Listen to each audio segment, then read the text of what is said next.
Hi. Hello. Hi. And may the force be with you.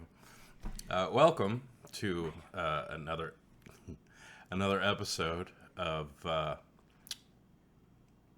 It's a holiday special. Yeah, it's a holiday special. So we're doing this one for May the 4th. Be with you. And also with you. And also with you.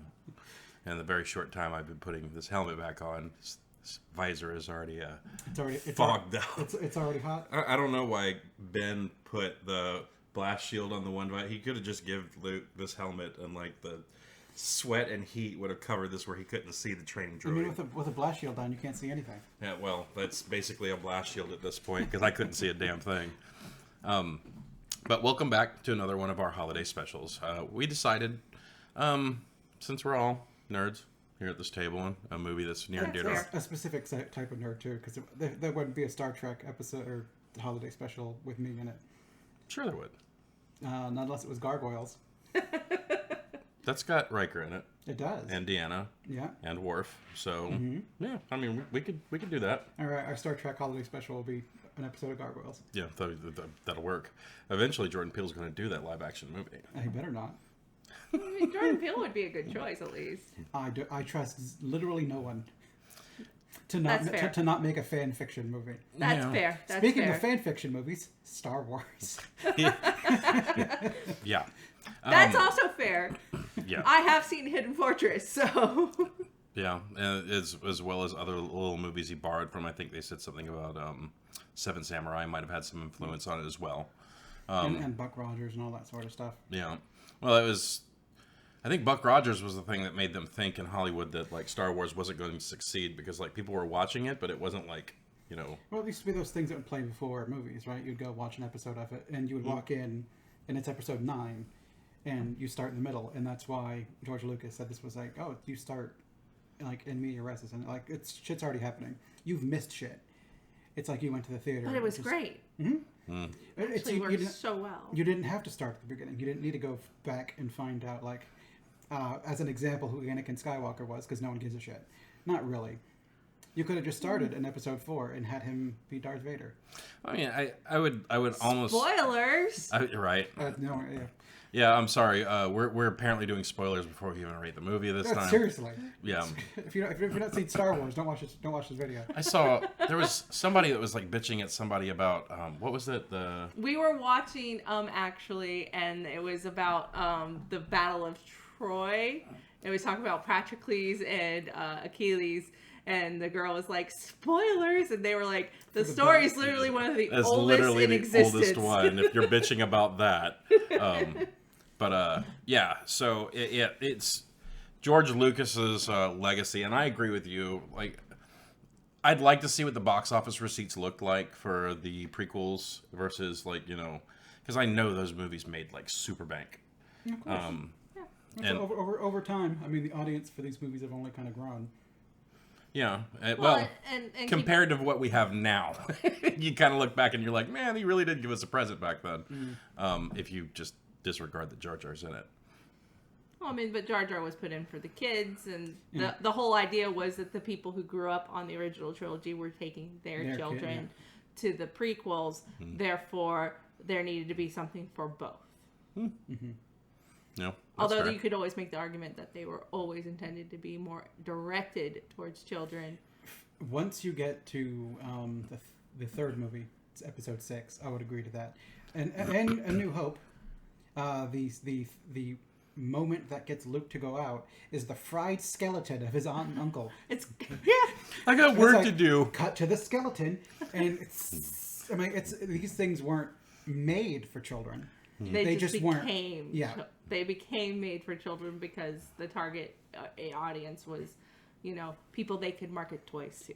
Yeah, I mean, Kenner toys. But I mean, when I was a kid, I bought Aliens and Predator toys. Those movies were not made for children, but there I was at like 12-year-olds making Aliens and Predators fight in the Marines and be like, oh, this guy's arm rips off. Because it's supposed to. His arm literally comes off. I remember watching Predator when I was 5 or 6. That was a great movie. Oh, yeah. And probably shouldn't have been watching it at 5 or 6, But It's I thought it was great, and I ran around with old school plastic headbands in my mouth trying to make the Yeah. the Crab mandibles. mandibles.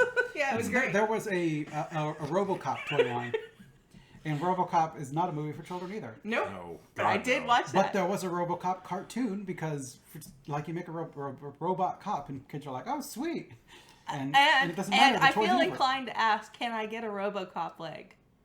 Oh no RoboCop legs. Sorry, Tim. Still no RoboCop legs. I mean, I asked. It is a risky operation, but it would be totally worth it. It would be. It would be heavy though. Oh my god. But so let's go Star ahead. Wars. Let's go ahead and get. Let's go ahead and get into our review. So I think we should start with you.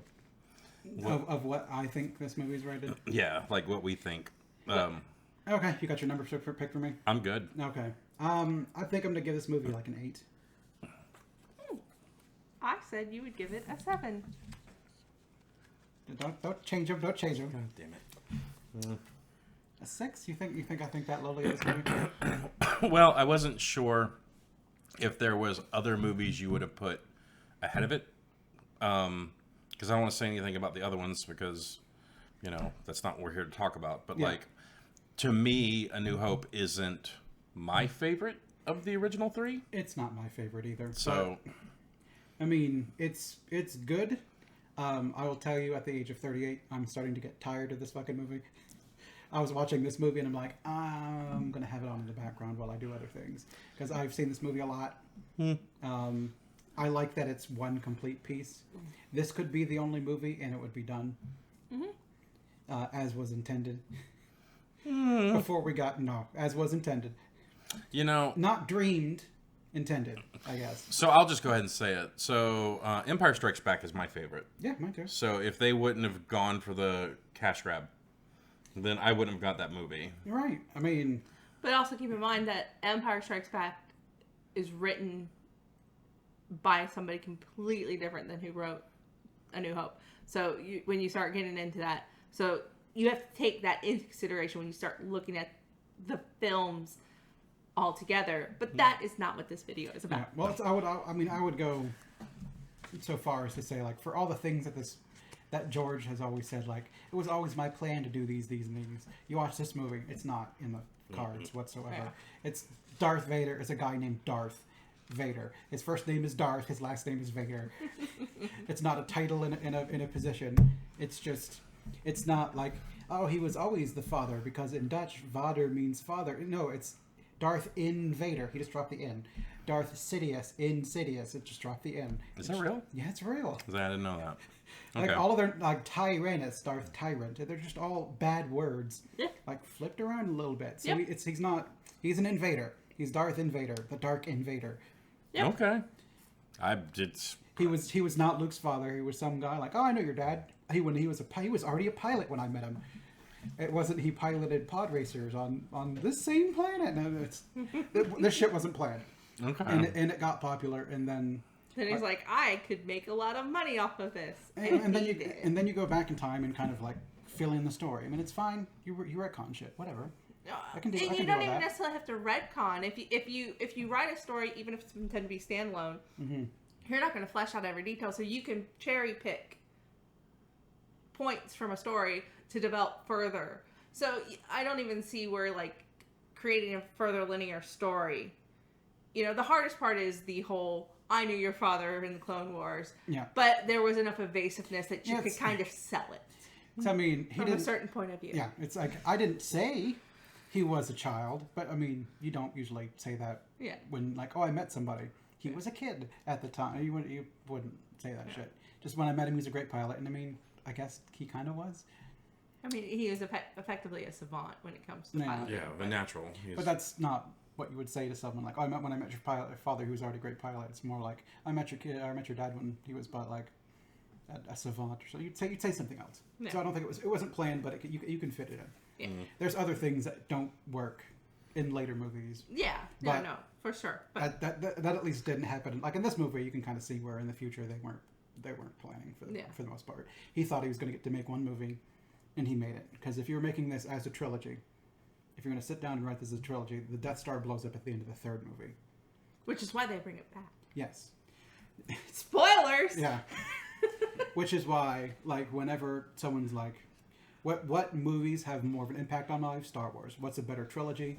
Lord of the Rings. Because it is one big story. Yeah. The fuck are you? Lord of the Rings is a better trilogy than If you look at the original Star Wars. cohesive story that was written by Tolkien, I completely agree. And I think as an adult, removing nostalgia, that I would even could believe that I might enjoy the Lord of the Rings films more if I remove nostalgia. However, I grew up on Star Wars, so nostalgia does play a huge role in it. Well, the fun I have playing Star Wars video games and Star Wars tabletop games and stuff like that is completely disassociated from these movies at this point in time. Like, it's really, like, I have more fun playing Star Wars at the tabletop with you guys than I do have watching these movies. Because I think I've seen these movies so much. But like a lot of kids, I played with the toys and then I saw the movies. There was already stories in my head of stuff that I was going to do with these things before I got the chance to see these movies. Or at least make memories of the movies, I suppose, too. Because we had like the Ewok Village, and I didn't know what the fucking Ewok was, but I knew I liked playing with the little Ewok Village and like playing with the lightsaber and making up my own stuff. Right. It's not about the movies themselves to me. Just trying to figure out what the fuck happened. Like, I'm married to you, and I've known you forever. I never expected like y'all would just Lord of the Rings is a better movie. Just pop out your fucking mouths. I'm living in Crazy Town. Like, Are we gonna have a Clerks 2 moment yes. here? The fucking Lord of the Rings movies is about a bunch of dudes walking to a fucking mountain. Like, And I'm not trying to bite Randall's lines. And every Star Wars movie is about them blowing up a fucking Death Star. Two of them. Two of the movies. 4 of them? That's, And the 4th one is about blowing up a billion Death Stars. yeah. Well, I mean, it's in my defense, I don't like those movies. Me neither. so- They're fucking awful. But- But it doesn't stop the fact that, like, he blows up the Death Star. Cool. They're going to rebuild the fucking Death Star. I'm like, I'm fucking tired of it. But at least it was different. And then you had other movies where look how they had Star Killer Base. a literal dick measuring contest to be like, here's the Death Star. Here's our Death Star. Look at that. Yeah, but I mean, if you're gonna It's say awful. I hate it. if you're gonna say that, it's like you had Death Stars. No, you have Star Destroyers. Then you have Super Star Destroyers, and then you had the fucking mega super fucking double arrowhead looking Star Destroyer. I mean, like, of course they're gonna take something. It's like, oh, you thought this toy was cool? We're gonna make it bigger and more guns. Those are just bigger ships. It's them building the Death Star again. What does it do? It blows up planets. We're going to build another one. What does this one do? If It you blows get up into planets. the EU, if you get into the EU old books, Star there Killer was Base. another Death Star that was hidden in a nebula that they didn't know about, along with a hidden fleet. They don't- I've read that one. That was one of the few ones I've read. That's why Disney made it go away. For as unloved, I guess, I think they're picking them up more as the prequels are. There's no fucking Death Star in it. I know, it's kind of cool. It's its own fucking thing. Also, I just want to put it out there: the Trade Federation. They kind of were right at the end, even though they were supported by Darth Sidious in their restart. They were rebelling against. But then you watch the Clone Wars, and they're all evil dickbags too. Yeah, So, but at the same time, though, if you look at it, the original trilogy, when you added the prequel, proves that the Trade Federation had the right course of action. They got what they got because they went against the Jedi. Don't get me started about the Jedi. No, I have yeah, very, it's- very strong feelings about Jedi, and you know that. but so at least in this movie, the Jedi are like Dead. Well, they're not even like fucking fleshed out. And like No. how easy was it to be a Jedi? Here, put on this helmet and block these bullets from a remote, Well, and then feel the Force. Oh, so it's different with Luke because he's the Neo of the show. But I mean, he wasn't like Rey amazing. He didn't like immediately Well, like. it's not about it's because every movie has made the Force better. In the beginning, like what does the Force do for you in this one? It's about like sensing shit. Yeah. And maybe like influencing your senses on other Well, people. It's not Luke- like Luke they're didn't not. do that. But Obi-Wan does. Obi-Wan It's what the Obi-Wan Force. is constantly doing this when they're at Mos Eisley. So, Lance, what was your thoughts and ratings? Oh yeah, I give it a rating. Lance, what would you give? What would you give Star Wars? So A New Hope is, I'd say it's an 8. It was pretty close. I guessed 8. I gave it an angle it just right so it doesn't shine. It's a 9. Yeah, we need to get tinted paper or some shit. No, it's good. You just gotta hold it at the good and I proper. actually have a good angle right The here. good and proper angle. Which, So But yeah, so I guessed correctly. Yeah, I figured you'd give it an 8. well, it's Because I know it's not your favorite, and I took that into account. I know it's not your favorite, but I figured you would be given a 10 for. Well, it's so no Star Wars is going to get a 10. I'll tell you that right now. Like even Empire. Empire would get a 9 because like it takes. I know what I'm gonna guess. We're not going to do Empire. We might do, you guys. Yeah, What next if you year. guys do for May 4th next year? You got The best all thing- sorts of. The best thing about May the 4th is it comes every year. So weird. that Star Wars I fans, thought we were going to do this Han Solo movie next year. it's May 4th comes around, so Star Wars fans can bitch about how they don't like Star Wars. Yeah. Okay. That's the only joy I get out of Star Wars anymore is how much it angers me. Well, Uh, so I remember going. That's a joke. Yeah, no, it totally is. Don't hate us. Don't try and punch us in the street or anything. It's this much of a joke. It's. I love Star Wars. I love everything about it. The first, the 4, 5, 6, awesome movies. If I was to get my, but I remember seeing episode. Cat's about to get knocked off the counter. If I was to wax nostalgic just briefly, I remember going to the movie theater and seeing this with my dad when I was a kid. I'm that fucking old. And I think I was 2 when the first Star Wars movie came out. 77, so 77? you would have been 3. Yeah, so I don't remember well going to see the movie with my dad, but I do remember the drive up there. I don't remember watching the movie, but I remember the feeling of when we left the theater, how jazzed up I was and how jazzed up he was because of how jazzed up I was. And then we went and saw it quite a few more times. But like the first couple of movies, 4, 5, and 6, I went and saw it with my old man. So that's always going to make those movies super special for me. A very special place in my heart. But like 1, 2, and 3, I wasn't crazy about them when we went and saw them in the theater. They were just okay. But like in retrospect, they're good. I mean, the first one less so. Yeah. Phantom Menace is the And- hardest to get through of all of the prequels. Before I forget about it, and I just wanted to say this because this is my observation. So, I've always said that if we watched Star Wars with Jack, I kind of wanted him to watch the old school one, the unedited, but you can't find that anymore. And I know you have the VHS tape here somewhere. We're going to play hell trying to find a VHS player now, and that's even if the tape still works. I think we can find a VCR. It's the whether or not the tape has experienced any kind of dry rot or Which, degradation. I think that I would like these movies better if you could watch The original. the original movies and stop having to deal with the new version. And every time they put it somewhere, they update the new version again. Yeah. So I will say, I rewatched Star Wars before this. I rewatched it yesterday. I still have my DVD, so it is the special edition, but it's not the McClunky edition. McClunky. Yeah, we watched the McClunky a bit. So we watched the one that was on Disney. Yeah, Disney that's Plus. McClunky. And it totally took me by surprise because like going into it, I'm thinking I'm watching the original theatrical release. Like it didn't even pop into my mind that I was watching like the stuff that had all the other shit added into that it. stuff still sticks out like a sore thumb. Yeah. It does.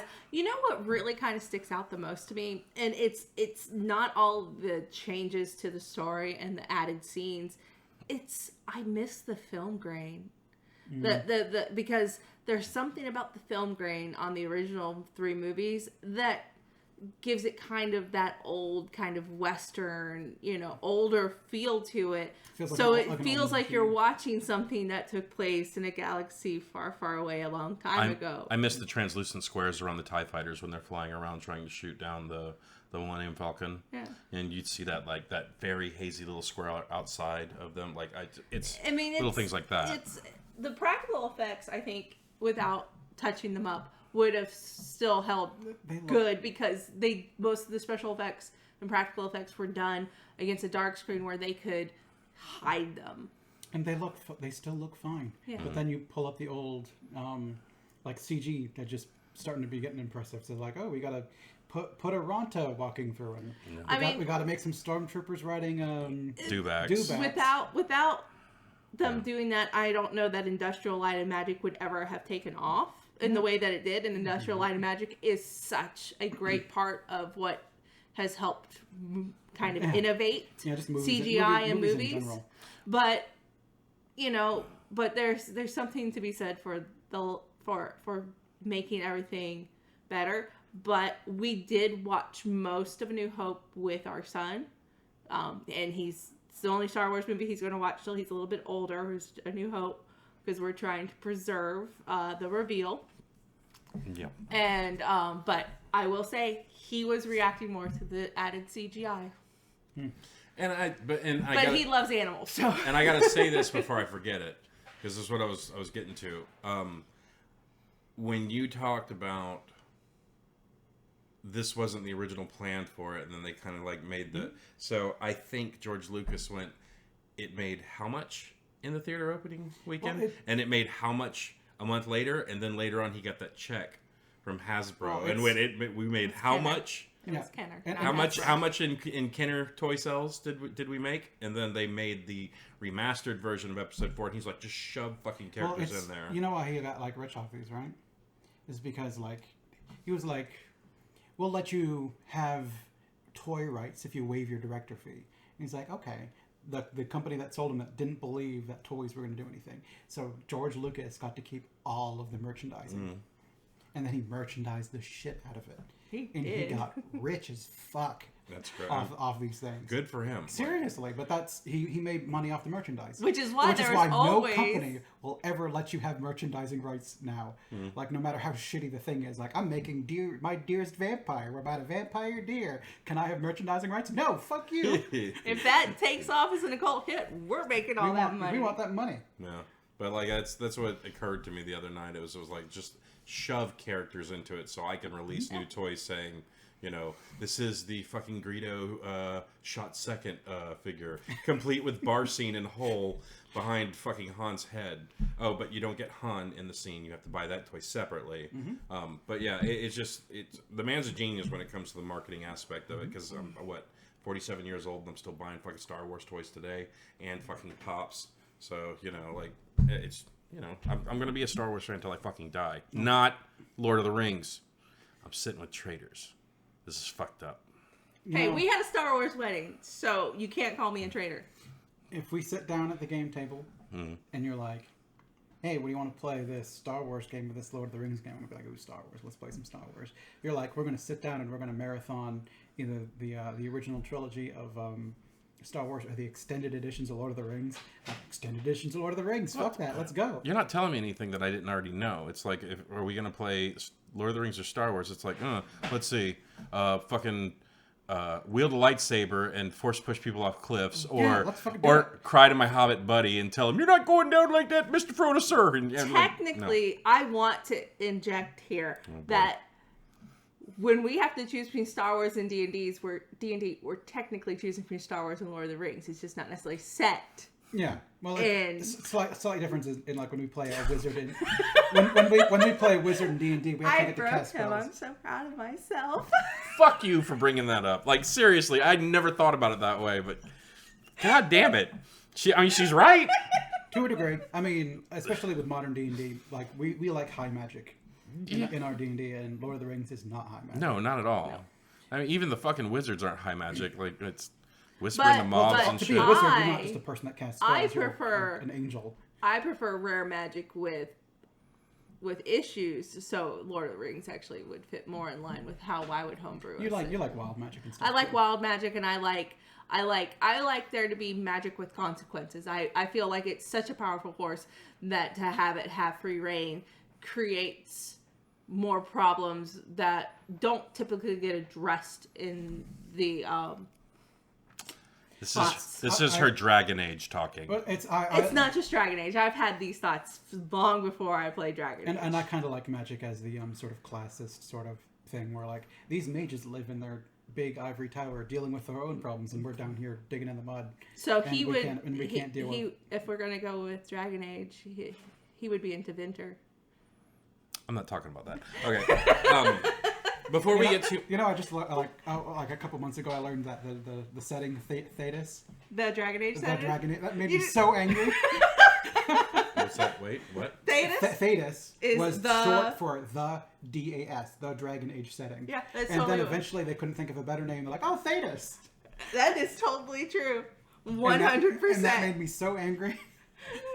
I could have gone the rest of my life without that how information. did you guys not know that? I've I known don't. that for like years. What's You I- like the game. Yeah, I don't. You played the games too and you enjoyed I played the them. game, and you love the game. Completely different. I played the games twice and never any of the DLCs. I played the games and went, I'll start another playthrough. Didn't Like- finish the next playthrough and just kind of like drop them. Well, I mean- they're fun. They're so long. I don't sit back all dejected. I'm just saying, like, you've played through the Dragon Age games like multiple times. You've got screenshots like of your characters and stuff. Yeah, I have and then, videos too. And you'll play through another whole playthrough just to have a different looking character that's like a different race because there's different interactions. Well, and I'm also the point of the BioWare games for me is I like to see how the story changes and evolves if I actually play characters that would actually make different choices. Well, yeah. And so I play through one way, and then I play through another way, and then if I really like him, I play through a third way, and then I determine if one of those is the way that I would actually have considered for my canon state, since they do have world states. So just because she said that, let me point one quick thing out. So her favorite series is Mass Effect. She'll play through with her character how she thinks it should be played. Then she'll play through the second time with like, if I made different choices. And then the last playthrough she'll do with, how many motherfuckers can I get killed? Like, how can I fly the ship with just me and Joker? Yeah. Like, that's... I have a game slate that for Mass Effect that I called acceptable losses after the suicide mission. And it was glorious and I had so much fun, and I kind of need to replay Mass Effect 3 with that character because I should have gotten Caden killed trying to save Udina. I should have gotten him killed there and I screwed it up. So I kind of want to replay it so I could have the chance to shoot him. And this is coming from someone who really likes Caden's character, but you have a chance to shoot him in this character, would totally have shot him. Jenkins touched me. He No. dies. What's her name? Ashley? Ashley, yeah. Yeah. It's not Ashley Jenkins, though, is it? No, Jenkins it's is the guy Ashley that, Williams. Williams. Jenkins Jenkins is is the the guy that one. runs Jenkins out in is the Cosmo. guy who dies on Eden Prime, Yeah, who is effectively the same kind of character that you play in Yes. Andromeda, which is why I think people don't enjoy Andromeda. But that is completely off topic. So, So, well, we've given our ratings. yes. Amber, what would you give this movie? So I have been waffling on this because I have two sets of minds on how I would order the movies, both the original trilogy and then all of the movies. One factors in nostalgia heavily, based on on viewing them as a kid, and one based on how I appreciate them now as an adult. I give Josie and the Pussycats a 10, so let your emotions fuel your response. Yeah. I Yes. would give Let the this, nerd love flow. knowing that A New Hope is not my favorite of the original trilogy, I would give it a 9. I swapped to an 8. Yeah, I also went 8. I almost gave it an 8. I almost gave it a 7, but I'm giving it a 9 only because the one that I would rate the highest would get a 10 from pure nostalgia alone. And that's Jedi, right? And that I am going to be the odd one, and Empire is not my favorite of the original trilogy based on nostalgia, because as a little kid, Empire is very slow and boring. When you're watching this as a 3-year-old or a 5-year-old or a 7-year-old, Empire is very slow paced, and it's got amazing, beautiful character arcs and stories that as an adult and as a writer, I love and appreciate. But as a kid, they were boring. And it's like, I just need to get through this so I can watch Return of the Jedi, which is my favorite. Didn't stop her from watching it 80 times, though. At least My it's got mom, Yoda. so fun fact, my mom wanted to destroy the tape that we're trying to determine A, where it is, and B, if it would still work. It's all 3 movies on one VHS tape. We moved the summer I completed 5th grade to a new neighborhood. I knew nobody in the neighborhood, and I watched it every day, all day long, on repeat. And my mom wanted to destroy that tape. And my father stopped her, partly because I think he didn't want her to destroy the tape, and partly because it's like, at least she's not out causing trouble. That's how I used to watch The Little Mermaid over and over again. And I'm sure my parents got tired of that shit. Yeah, but we're talking a loop. A New Oh, yeah. Hope, Empire Strikes Back, Return of the Jedi, and VCRs back in the day. If it hit the end of the tape, they would stop and rewind all the way back and start again. You had one of them And fancy on ones. auto rewind, that's Yeah, right. Yeah, it would rewind all the way to the back if it got to the end. Like Yeah. if you hit the end point, it would stop and rewind. Oh well, shit! You let it go through like 12 minutes of dead air then, because like a lot of VCA, Three movies on one tape. That tape's got to be. That it's got to be goddamn near to the end on a 6-hour, like what was it, AP, where it was like the 6-hour let's just put record. it this way: it was probably breaking that FBI warning rule to have that tape. I'll just put that out there. But my parents owned home box office or paid for home box office when I was growing up for a while. You know, we know that now it's just HBO, but they may have recorded those movies. That's the point of HBO, was for a movie to come on and be like, oh, and record it. Yeah. Watch it later. And it was all on one nice tape. And then one day I do remember there's a scene during the metal scene. There's a 5-second window where I was trying to hit stop. I accidentally hit record. And so like a scene, there's a glimpse of like QVC with an Elvis stamp that pops up and then immediately pops away. But it's on there for like 5 seconds during the award ceremony of the medal. Nice. Dun, dun, dun, dun, dun, dun, dun. you This could buy it. beautiful ring just bought for 3 easy Elvis payments. stamp. I do believe it was an Elvis stamp. Oh, sorry. I'm sorry. Ba, ba, ba, ba, ba, ba, ba, ba. We're going to win this race. And but yeah, that's. I don't think that's even piracy back then. I don't even think that was like. No, It was. it kind of was that They- you weren't they- supposed to be doing it. But they It didn't. was- They didn't care about it because it wasn't like it is now. It wasn't going and ripping Blockbuster videos. You weren't really cutting into the sales back then because you couldn't really buy stuff like that quite as much. No. Especially like today when like I could decide I want to own the Ring 2, the original Japanese one. Where could I buy it? Oh, here, $10, and then there it is. And at that point in time, piracy is definitely cutting into sales. If I can just as easily go, I wonder if I can download it. Oh, free. Like back in the day, like if you wanted to catch a song on the radio, you had to You sat there If you and wanted to waited. listen to a song, you had to listen for it and then have your recorder ready and just be like, and then record the song. You, so you you could might listen have to the boombox and you just have to do that. Well, I real was a quick. master at it. I do the record play, and then I'd already hit the pause button, so it wouldn't go. And then I'd just sit there with my finger on the pause button, and then the fucking DJ would be like, "You listen to WK3 6, and now for." I don't know. All I want to do is zoom, and boom, boom. And as soon as And he shake stopped your rump. talking, shake your rump. You just unpause that thing, and you get the perfect recording. But every single time I do something like that, it would always like right near the end of the song where When you're it's- trying to when get it's- it. when it's fading out. Yeah, then all of a sudden he'd come back in. It's 3:18 in the morning, and it's just like fuck. So you get that piece in there, and you try to clip just back to get his voice out, and like your songs would like run into each other whenever you'd play that tape in the shower. I know there are people that are gonna watch this that have no fucking clue what we're talking about. What's a tape?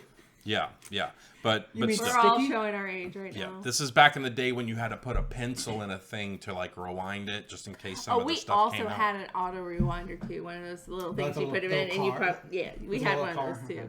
I remember. But I think our VCR would rewind it, but I sometimes would take it out, put it in that real quick Well, for a like, better it was rewind. during like the movie marathons or whatever. You would kind of put in a tape, watch it, and then take it out, put it in the rewinder, and then put in whatever you're going to watch next. Yeah. And Yeah, because you get charged if you took it back to the video store and it wasn't rewound. be kind, rewind. Yeah.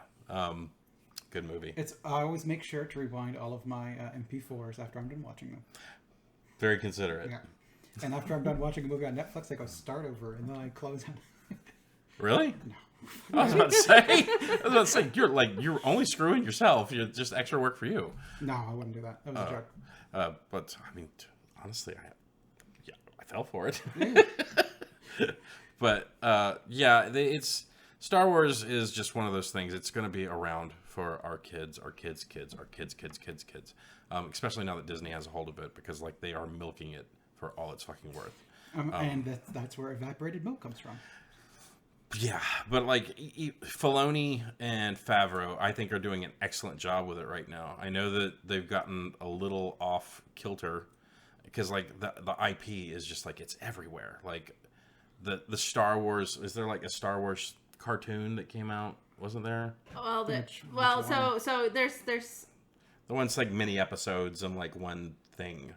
Like this is the one where the Samurai Ronin episode came from. it was the the one that we put on Disney Plus with like the anime one. Yeah. Visions. it was Visions. I didn't watch that one. So we watched. We watched some of them. We didn't finish it Well, yet. because like a couple of them were good. Like the one with the samurai, that one was cool. The over the top Star Killer twins, that was a bit much. And then like the That's when Star I tapped Wars, up. I the thought- Star Wars band was just like okay. I tapped out, I think, on the Star Killer twin thing, the twins. Yeah, because it was like that episode. I was like, I had a hard time with that one. I was just I talked with one of my coworkers actually at work. He and I are two of the bigger Star Wars fans in the office, and we always are talking whatever the latest one is, and we talked about Visions, and I said I couldn't suspend enough disbelief to kind of go along with some of what they did in that episode. Well, I think someone was just like, what if Star Wars was a fucking anime and just went over the top? You know, even Let's do Star Wars as Dragon Ball Z. even then, I can't suspend enough disbelief for someone riding on the hull of a ship that's moving at light speed. I'm sorry, my brain just was like, no. Yeah. Well, My brain's like, no. Oh, this is like Goku people. Like it's. I thought I it was. don't watch DBZ Well, because I don't enjoy the power level crap in DBZ. Oh, but it's so good. Is it though? It really is. It holds up. But then again, you're talking to a person that watched Dragon Ball like in an anime club back when I was like 14 years So old. did So I. And it doesn't entirely hold up. Like the original DBZ, I've not watched. fun and cheeky. I've not watched Super and stuff as much anymore, but I mean that's the stuff that made me hate like dubs, all the stuff they used to do to do that shit. Which is kind of why I don't like the special edition stuff that they keep doing to Star Wars, where they keep going back and fucking with it. Like just stop, just put it out as it is. yeah. Let me make up my own mind for it. Yeah, I mean, for some reason, I don't know if I was just getting punked or not, but for some reason, like, there was so many complaints about, like, the new, like, I remember the first time Hayden Christensen's, and when they changed it in episode 6, where he was, like, standing there instead of the actor who was underneath the mask at the end of the movie, and, like, everyone lost their fucking shit, and I remember, I think it was George Lucas that after they put the DVDs out, and they didn't sell great, because people were like, I'm not buying that, but I thought, it might have been a fever dream, but I thought they were like, we're going to re-release the original cut of Star Wars. They talked about They it. put them on Laserdisc. Yeah, I think Tim mentioned that to me. That our best chance is to find someone who has managed to obtain the laser discs if we were if we wanted to get a copy in order if we can't find the tape or if the tape isn't in good quality. Like, how hard can it be? I would go with exceptionally, because Laserdisc is You not only have to you have- find laser discs, but you you've have gotta to find a way to run a laser disc. and maintain your Laserdisc players. Cool. Oh, look at that! $2,500. Jesus Christ on a cracker. Yeah, $1,000. Oh, there's 22. Biscuits. $22 used. Boom. Laserdisc acquired. I'm buying it right now. I'm kidding because I don't have a Laserdisc player. yeah. But still, $22. Now you need to double check him. Actually, well, that's on Macari. We know Macari can be Yeah, shady. Yeah. So yeah, it's scratched up. There's probably no. Oh wait, condition good. no. Is it just the box? This though? this is in decent condition. Side 1 has very slight scratch. Side 2 has half-inch obvious scratch. Extended version has original clear plastic sleeve. He did not say if it still plays. Just said it's scratched. Also, again, it's like sometimes you'll be looking for something. And you're like, oh, I found it, and it's not great, and you'll miss the fine print that says they're just selling the box. They're Oh. not selling the disc. Boom. All 3 movies. Star Wars, Empire, Jedi. Original trilogy, Laserdisc, widescreen edition, CBS/Fox, unaltered. This guy says it's like new. One available. Mark Hamill. Why'd you say Mark Hamill? Because it just popped up as actor. For some reason, I guess they felt like they needed to add that Mark in there. Hamill's in this movie, guys. Did you guys know that Mark Hamill's in this movie? No, he is. Who is Mark Hamill? 3PO, where could he be? Mark Hamill, is that the Joker? I think he is the Joker. All right. Look at it. The best Joker? Look how perfect these are. Kind of. He is the best Joker. Look at that. Oh man, Getting hot takes. I'm buying these right now. You look for a Laserdisc player first. No, I'm That not. works. I'm probably gonna buy these in a couple of weeks. And by that time, this episode will be out, and some motherfucker will be like, "Oh, is it really that? Oh, $70." So, but no, it's. I want Jack to watch the original ones. There's got to be a way. I'm sure by now there's a torrent of someone that's put something up that's like the original trilogy from Laserdisc. If you own the DVD special editions, how illegal is it really to find the unaltered stuff? Because essentially you're just making a copy of it and just cutting stuff out. Well, like I said, I think I also have. I have not only that one VHS. I also have, I think, a VHS box set. I just don't know if it's the original release or if it's the special edition release that came out Which if it was in the 90s. Which it was on HBO, maybe it was the special edition. Who knows? Well, my tape is not because the tape was made in the 80s. Was it okay? Yeah, that's the tape that I've been watching since I was a little kid. Okay. I will tell you, I don't remember not knowing a world on the answer of who is Luke Skywalker's actual father. Like that whole reveal that just has always existed. I don't know if a state of mind that wasn't a known fact. Yeah. Because I was born in 82, so Return came out the year I was born, if I recall correctly. Something like that. So 81, I 82. was born in 83, so those 3 movies were already out. I was playing Yeah. with that Ewok little set before I think I saw the first movie. My brother had like Jabba's playset. He didn't have Ewoks, but he had Jabba's playset. Probably why I have got such strong feelings I think I remember the Jabba. Return of the Jedi He is was- because I love Jabba. He was on that little skiff that would like slide forward or whatever. And you had like a Rancor. I think we had a Rancor. And you he you had- just make the Rancor eat people. He had 'cause Sly Snoodle My dad I think we had and yeah, Max Rebo. I think we had Size. My dad, one year I remember Max Rico. for my birthday, my dad, or maybe it was Christmas, it was one of the two. One day he was a large cardboard box, and it had like 80 Star Wars figures in it. Mm-hmm. It had the Wampa playset. It had the fucking Tauntaun playset. Like my So my old obviously you were man. going to Hoth. It had the Ewok Tree City. Like my dad just went overboard and got me this huge box of Star Wars stuff, and I ripped into all of it and I played with all of it. And then when I was a teenager, I remember being in my backyard with my cousin Kenny, and me and him rubber banding my Star Wars and G.I. Joe men to bottle rockets and firing them up in the air and just letting them rain down on us as they exploded in the air. Bet you wish you could go back in time and I smack the would. shit out of yourself. And that's the funny part is like I remember answering one time someone said, if you can go back and change one thing that you did in your past life, when you were young, what would you do? And it's like literally I see the scene of me and Kenny going yay, and this portal just opened up, me just going and me hitting the fucking floor and pointing at my cousin who's saying go home and just walking back inside. Poor Mike. I know, sorry people, but like that, it's still that eggs me off so bad to this day because there were so many figures, and when I say so many figures, I'm talking like stiff arm, stiff leg Star Wars where the lightsaber had to be pushed out of their fucking forearm, like that's old school like Transformers, Star Wars figures. But what are you gonna do? God, that makes me so mad thinking about that now.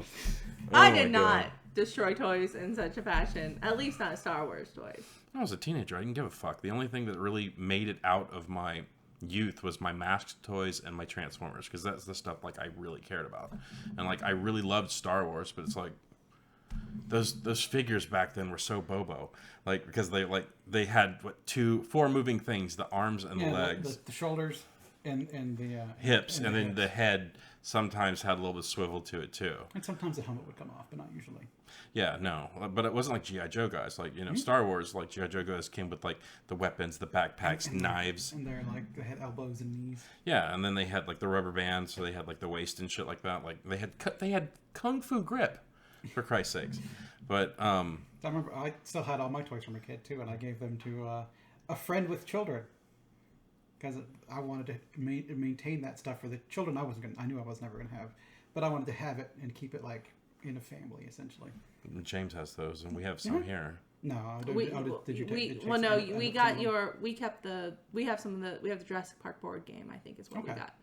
I was considering gifting that to my nephew, but I just learned that they're getting ready to move to Maine, so. He's a great kid, but Jack's gonna get that. But Jack's really getting into dinosaurs. If you ask him what sound is a T-Rex makes, he goes. It's adorable. It is. So And all of his little buddies, they like at least I've seen at least 3 of the boys, including him. They wear T-Rex or dinosaur shirts, so it's just kind of like we'll keep them for him. Jack's getting those. Yeah. But is there anything else to say? I mean, we could sit here and talk about Star Wars all I night. actually do want to talk about a couple of things, and I'm not going to get into some of the clear facts that this is a propaganda film.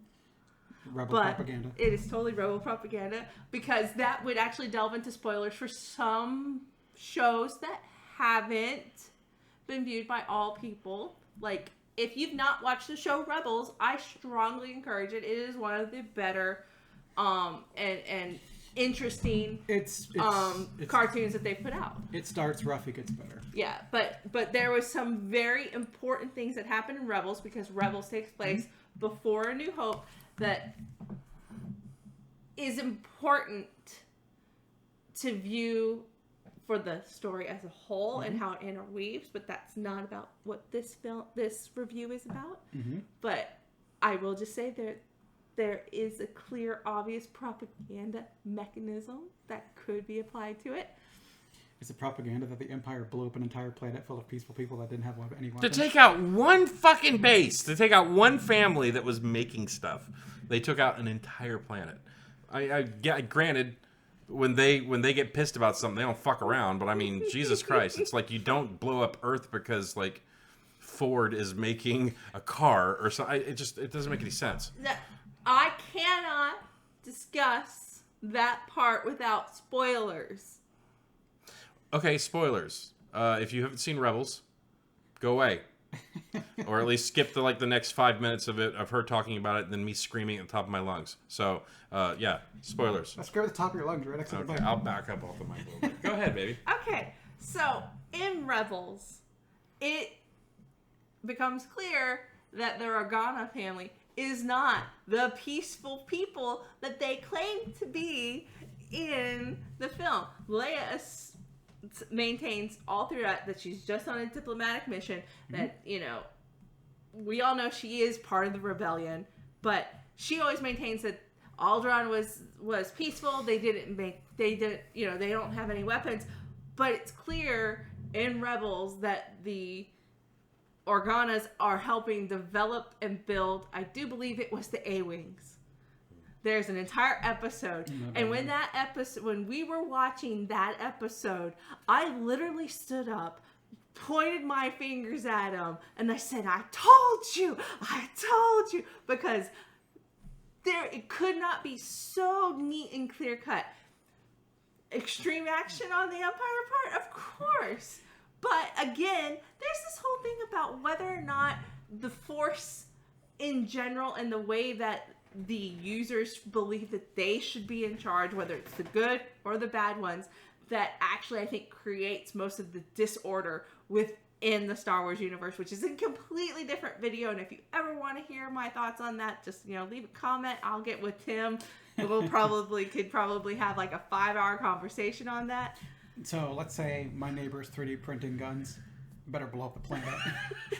that'll show me the person who happens to just live on the planet. Yeah, I mean, it's with what you said, it makes sense. But it's like, okay, we're building moons that fly around and blow up planets, and we found out this dude is building. I should have wore my urban regeneration program. And we found out shirt instead of this one. We found out this dude is building zip guns. We better take out the planet to stop their rebel uprising. And so we can blow up planets, and he's got like a fucking little taser that'll be like, that. He's like, stop it. Take that, Alderaan.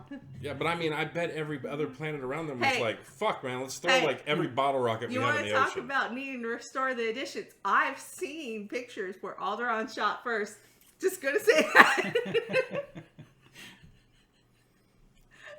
I quit this video. That's going to explode. Can I get out, please? No, you're stuck forever.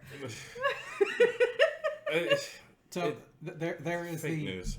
there is the Han shot first thing, which I disagree with, because saying Han shot first would imply that Greedo shot it all. Well, Yeah, Han shot. Han shot. Han only Han shot. well, Greedo Was I'm gonna. He's holding the gun to him like I'm gonna kill you and I'm gonna get the money.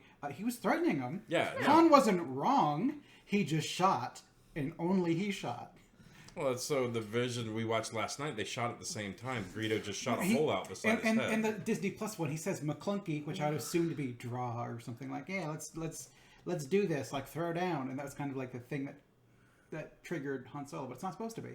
He was kind of like keeping him to talk while he reached for the gun. He rolled successfully on his cool. I thought McClunky was supposed to be like calling someone a dumbass. Or It could like be. I mean, Who knows? It's who gives a shit. Stop fucking with it. No, but Like the Ewoks, Blake, stop it. No, stop that shit. It is unsettling. Like I was not prepared for that when we went back and watched the one of those. It was re-released, wasn't it? When they re-released it at the theater. On the Blu-rays, they made them start blinking. Well, no, they did maybe we weren't together at that point, but like yeah, they did a re-release to the theater of like all the episodes. That's were in like 96, 97, 98, or 97, 98, 99. That's when they put out the special editions, right? They put them out in the theater. Well, see, the first time I was in high school when the Ewoks started blinking, they gave them like big wet noses and like and made the eyes blink. And I remember being in the theater and I was high as hell, and I was like, I no. They didn't make the Ewoks blink until the Blu-ray. Was it? Mm-hmm. Which we have the Blu-ray. And I think it might have been the Blu-ray when they went back to episode 1 and turned the puppet into a CG model too. Because Yoda was originally a very unsettling puppet in Phantom Menace. Fine. He was unsettling. But then they went back in order to marry it with the other two. They just made him CG instead of a puppet. Because they gave him like, you go back and watch The Empire and like, the puppet looks fine. He doesn't emote as much, but who gives a shit? He's 800 years old. Of course, he shouldn't be emoting very well. Yeah. But then look this good at 800. But then when they made the puppet for Phantom Menace, and they gave him like just a bit too much motion, and it kind of like crested into the uncanny valley. For some reason, I always remember it being like CG. The Attack of the Clones was, but that's just me blanket complaining about so some fun things that I noticed when we watched it was one, there are some just stellar cinematography shots, especially when you're on Tatooine. Like the shot of Luke standing with the two suns is one of the most iconic shots and probably one of the most beautiful shots I think that George Lucas got in any of his movies. They did not fuck with that. It's good. Yeah, that and it's so much of the music is just so emotive and you can hear it and you're just like I feel this movie when you hear the music. But we were watching it and we actually had to roll this back because when they go to do when they're starting to do their strafe runs to destroy the Death Star, and then Vader shows up in his TIE Interceptor with the two TIE fighters, and he's coming in at one point. He's like, he goes, "I'll get this one," and he's turned his head thing, and you can see the actor's eyes in Vader's helm. Oh, nice. And it's like, you can, and it's really unsettling because the only time I've ever seen Vader's eyes when he's wearing the helmet was whenever his helmet's actually damaged, and part of it is that's happened in Rebels, and I think maybe some video game. And he's always got the big red eyes underneath. Yeah, but you could clearly see completely human eyes, and it's I think it's because they have a red light in the TIE Interceptor for like to show it, and so the red light kind of cuts through I think the red shielding of the lenses on the helmet, so it becomes, you can clearly see his eyes. We rolled it back and he saw it. I missed it. She was like, "Did you see his eyes?" And I was like, "No." And she rolled it back, and sure enough, when he was like, "Let that one go," and like he turns his head like that, you could see clearly that the dude's like just kind of looking. Every time I've rewatched this movie, I always rewatched it on my DVDs just because I don't want to watch them fuck with it more. Oh, Yeah. and David Prowse, good on you for having your eyes make it into the movie. Also, bringing him up again, one of the other things we noticed that there's a scene where I think he's talking with, was it Tarkin? Hmm. And you can hear James Earl Jones deliver dialogue, and then his dialogue ends, and it doesn't quite do the scene, and you can see he's still saying something with his hand. Prowse had to have been saying like a full line right there, and like it's like, I told you that they would let that they would get away. Yeah, like he's gesturing with his hands, but there's no dialogue from either side at that point.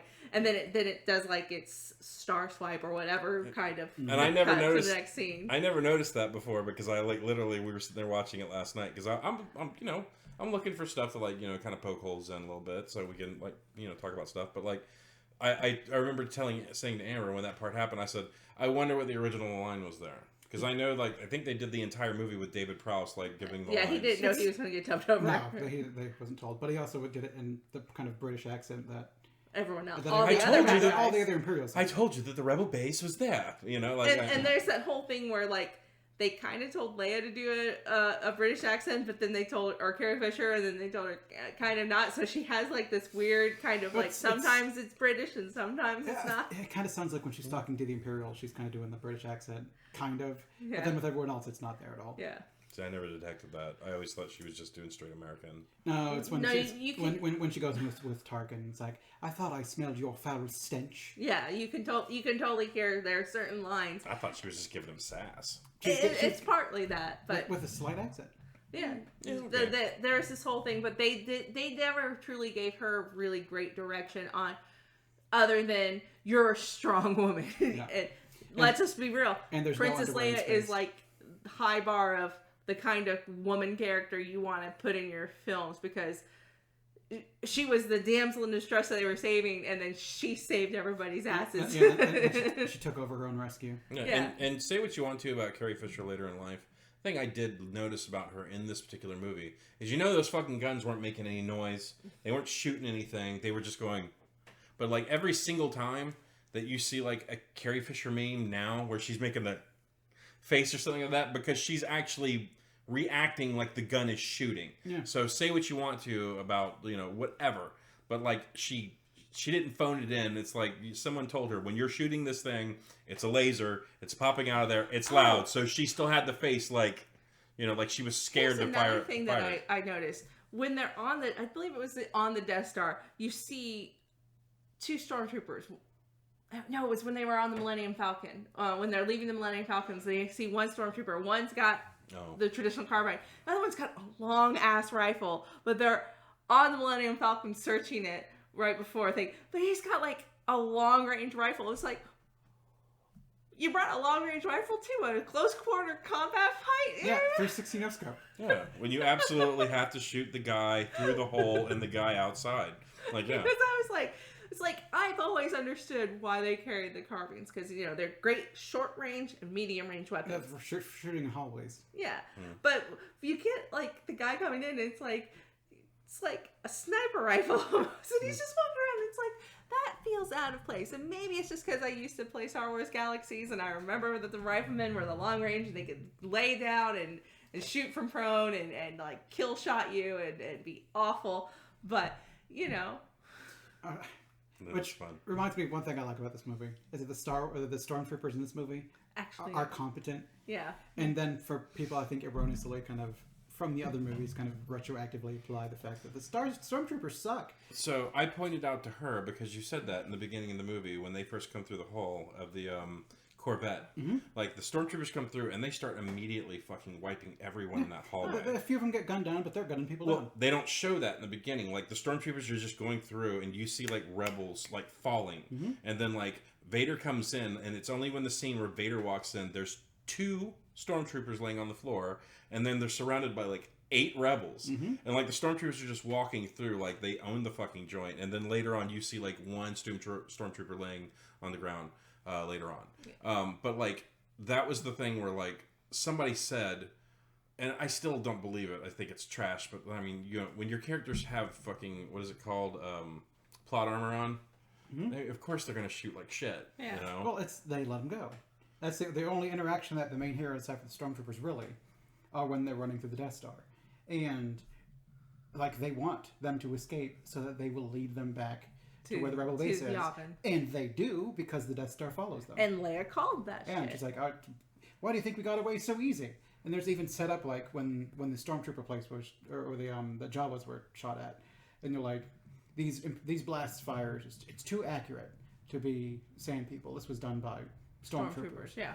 They set up the fact that the stormtroopers are competent, And then they never show them in any other film. Yeah, and then every other movie has done everything it can to show how stupid the fucking stormtroopers are. Okay. Throw a rock at them, they'll die. I'm glad you said that because I was like, what were they going for when the Ewoks were like What's the- bending them over logs and Let's Button them. I think the sell more the Ewok only thing toys? about with the it's I understood what they were trying to accomplish with the whole Ewok thing is they're showing it's kind of showing you it's like technology versus Guerrilla tech, it's yes. guerrilla warfare. It Yeah. was a guerrilla warfare, and it's kind of like how you could make analogies to how it could mirror how the Viet Cong were so much better at fending off better armored, better trained troops on their home territory. on their home territory. So you could make that comparison and say, okay, when you have that, and there's this whole you underestimate them because they're just stupid primitive creatures. So it doesn't make perfect sense because of the vast technological disparity. But I understood what they were going for. in order to show it better, it would have had to been more gruesome. Yeah. Which I think they were definitely aiming more kiddie at that point in time Yeah. too. Because if you want like a rock thrown at a helmet to be something, you need to see the helmet shatter or something like Yeah. that. Or you need to see him run up and run him through with spears or something. Yeah. Kind of like when you're looking at the Imperial Walkers and it gets crushed by logs. I mean, Yeah. that works. Those dudes were that fucking works. dead. That works fucking great. It's just like when you're kind of like throwing them off and it's going bonk, and the guy's like, "Oh no, I'm down." And it just starts to get too kiddie for me.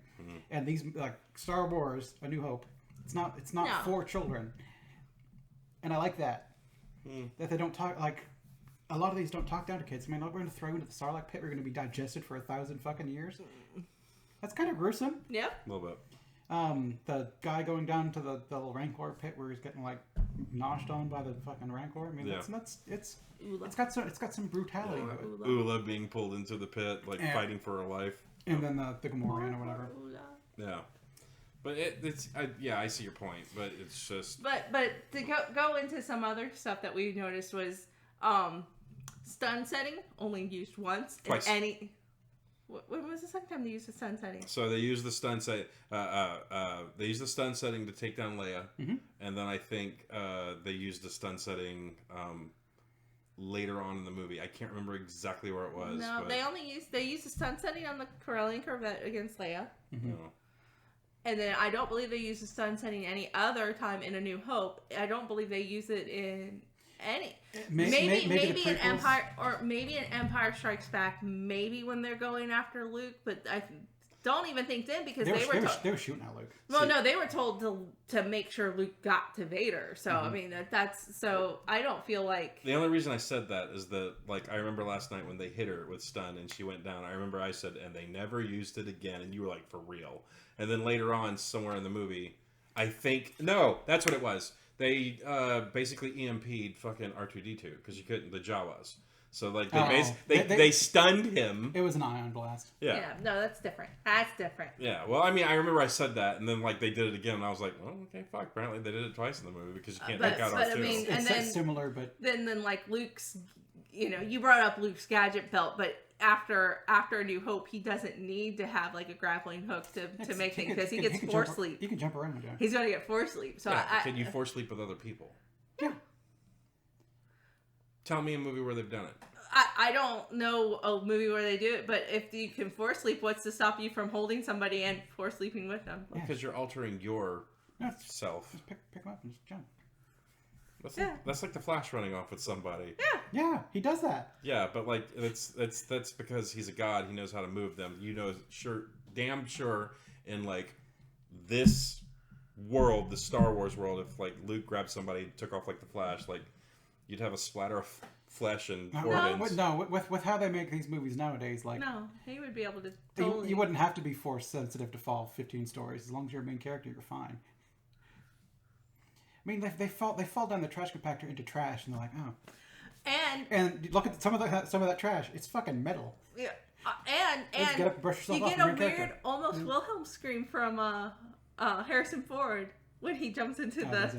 his Almost. scream is almost a Wilhelm scream, not quite, but you can hear him go. Woo! So Nick, I asked Amber, Yes. what was the thing in the what was the creature in the garbage pit? Dianaga. Yeah. I didn't. That's Yeah. one of the trivia pieces. I it's- don't know. Dianaga or Dianagu. It's one of those things. It's like a little critter.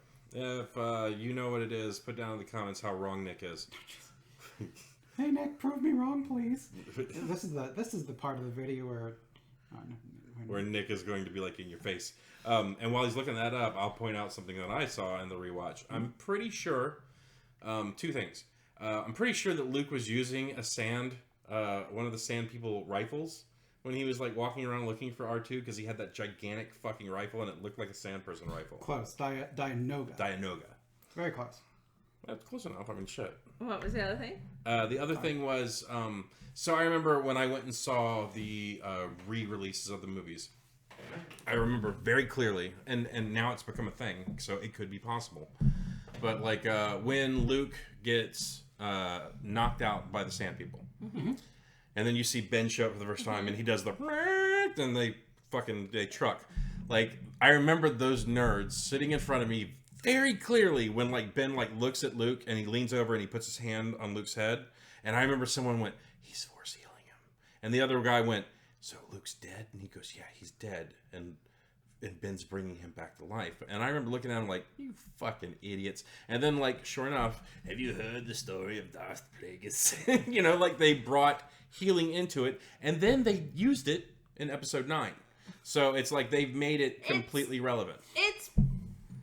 I'm not gonna say that's not what happened because it could, but I feel like it's a far out theory, It's not something that I like because I know that got brought back up after Grogu did force healing in the Mandalorian season 1, and so. But I don't necessarily believe that that's the case because as much as this is the hero's journey and you could do a hero's journey where your hero has gone through a resurrection of some sort, I don't feel that it was ever the intention with Star Wars. I think they just smacked him with a stick and he was. Yeah, I think he just got knocked unconscious and then Ben just woke him up. I thought that too, but I'm calling it right now. In the Obi-Wan series, I'm going to say in the first season, they're going to have something of Ben learning how to force heal somebody. It's Obi-Wan is intended to be a limited series. I don't think they are intending it to be multiple seasons. I could be wrong, but it's kind of been billed as limited. You're telling me it's just the one. You're telling me the older Ewan McGregor gets, the more he starts looking like Sir Alec Guinness. They're going to be like, eh. I personally think Ewan McGregor would be down to do it as much and as often as they will let him because he loves the fact that he is part of this franchise. He is a clear proof of you can be an actor who loves the films and gets to be part of it and want to be part of it and continue. Like Mark Hamill. Yeah. He loves the toy sales. He loves the fans coming up to him in the street. He loves the fact that your grandma has a picture of him on her mantle when she calls Jesus Christ every morning. Yeah, Worship him. Oh yeah, no, may the force be with him, Grandma. No, he loves that shit. But I mean, but like as soon as he got cast as Obi-Wan, one of the first things he did was he took a road trip down to Tunisia where they filmed all the Tatooine scenes and motorcycled across it so he could visit the original locations of the film. That was one of his like things he did in preparation for being cast in the prequel series. He's that big of a fan that he was like, I'm going to go to where they shot these movies originally. I'm going to go to Tatooine itself. Yeah, which is Tunisia. So, you know, if you didn't know that, now you do. I didn't know that. No, and like force healing has always been a part of Star Wars. It's just been relegated to video games where you're in an MMO and you need a healer. And that's stuff I didn't want to see brought to the movies necessarily because it's kind of silly. Wasn't it Knights of the Old Republic the first game? It was in Knights of the Old Republic. I think if you did Counselor, I think you could get it. Anyone, I think. Yeah. It's a light side power. I saw you out there starting to angrily write on your keyboard. I believe they used it for the first time. No, she beat you to it. In your face. Well, it might be I'm sure it might be in even earlier places. It could be in Jedi. It could be in Jedi Academy. It's probably in a book somewhere. Thanks for saying that, because now that guy's like, "Oh fuck you!" It was in a book that they wrote back in the day in the original EU. It's one of those things where you definitely want to be limited with how you Yeah, work it out. you don't want it to be Because it's cheesy. Well, I mean, but Well, and I think in The door's after open. the prequels, I think Luminara was one of the few of the Jedi's that were in the big council that was able to do it, Yeah. wasn't it? Wasn't Luminara one of the only ones? I have no clue. I don't know. And yeah, I think she was. I've don't read know. I've read 2 of the extended universe books. I've never. I mean, we've had conversations about me not enjoying reading books before, so I've just never read any.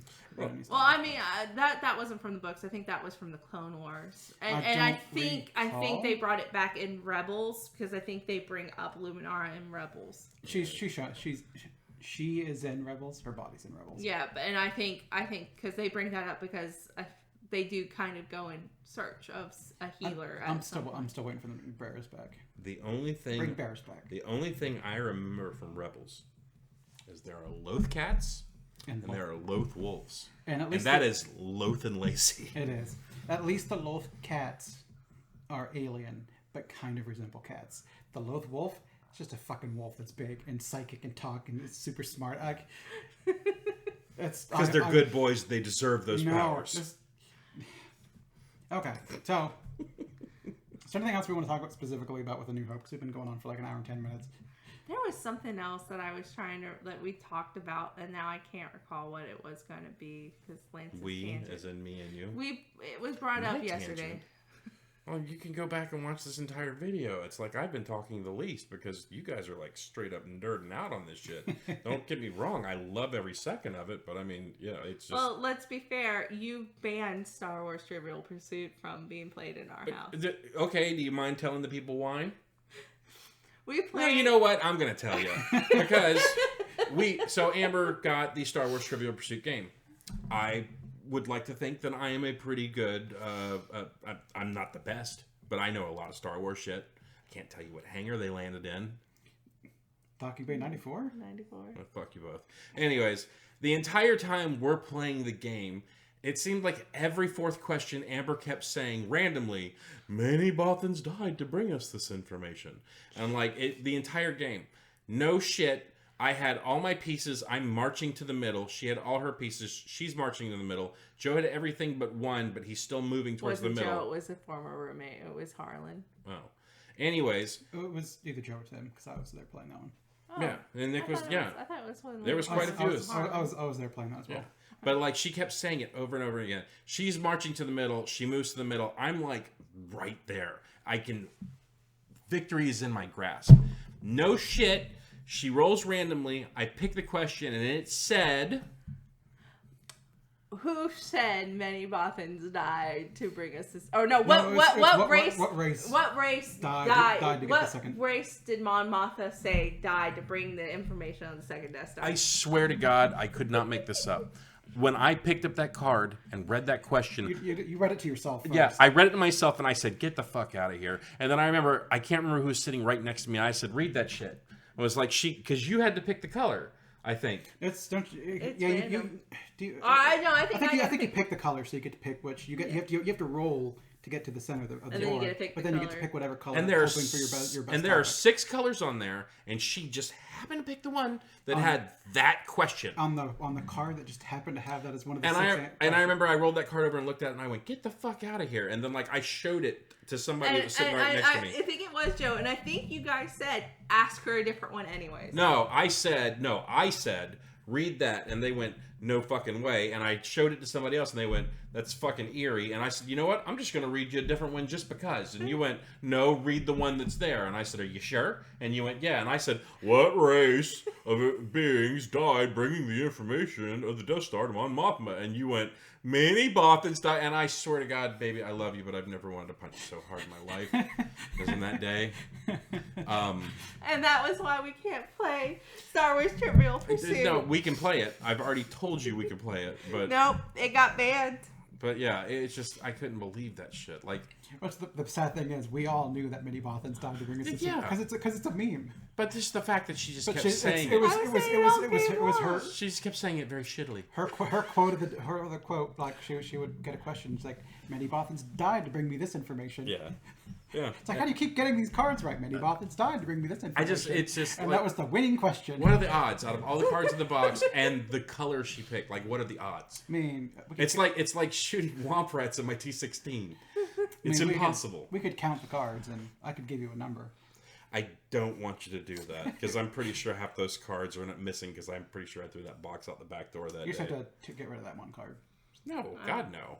But I mean, it was funny. Like in retrospect, it's no, funny. it was not funny. He nerd raged almost as much as he nerd raged the night that Anders flew up the Chantry, but that's a different story for a different video. That's one of those things. It's funny in retrospect, kind of like Zero the Hutt is funny in retrospect. Zero the Hutt is At the time, Lance was mad at us for ripping on that movie, but in retrospect, he's like, "Oh, it's funny." No, it the happened worst- immediately in the theater. Well, the worst part was Tim and I are on his right. We are trying to keep calm, even though we're just laughing. And Joe and I were. They on his were right. the ones cracking jokes. They're telling it wrong. When I watch a movie, I like to watch the movie. I like to pay attention to the movie. I like to be in the movie. I had never seen anything of the Star Wars cartoon stuff. So well, we it went, was the first bit of the Clone Wars. It was the first bit right. of the Clone Wars. so And they put it out in the theaters, and we paid money to go to the theaters to see it. Right. All five of us. So Nick and Joe are sitting on one side. Amber your and left. Tim are sitting on the other side. Yeah. I'm sitting smack dab in the middle. I'm trying to enjoy and watch this movie. And the entire fucking movie, they're laughing and cutting up and saying shit. Tim and I I'm- were not talking. We're just laughing. You- right. You were laughing. And I'm trying to focus, but like all the laughing and then talking from my other side, it was really kind of. And I remember You're something getting happened. so pissed Something off. happened. No, it's Zero came onto screen, and all of us started laughing, and you were like, "Guys, it's not that funny." Yeah, because it's just I can't hear anything, and Zero walks on, and they start laughing, and I'm like, guys, seriously, it's not that funny, because it seemed like they were laughing at fucking everything. We A were. tumbleweed rolled across the street, and they're like, that's the way it seemed to me.